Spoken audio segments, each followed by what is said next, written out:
1942 সাল। ভারতের আকাশ তখনও ব্রিটিশদের শৃঙ্খলে বাঁধা, কিন্তু সেই অন্ধকারেও জেগে উঠেছিল এক আলোর শিখা। এক কিশোরী মেয়ে, নাম তার রোহিণী।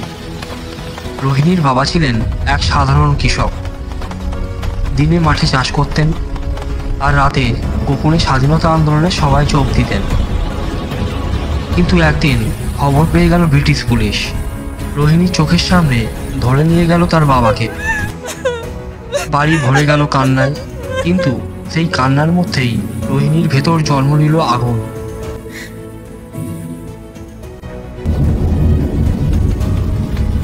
সে গ্রামবাসীদের একত্র করল, হাতে নিল নিজের হাতে তৈরি পতাকা, আর চিৎকার করে বলল, দেশ আমাদের মা, তাকে মুক্ত না করা পর্যন্ত বিশ্রাম নেই।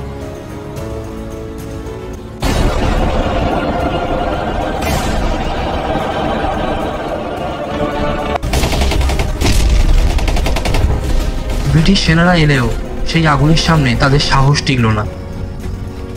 সেই রাতেই গ্রামের নাম হয়ে গেল স্বাধীনপুর।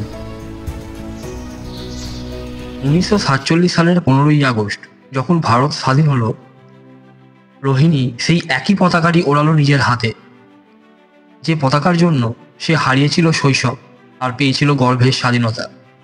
তথা দেশপ্রেম শুধু শব্দ না, এটা একটা আগুন, যা একবার জ্বলে উঠলে শতাব্দীর অন্ধকারও তাকে নেভাতে পারে না।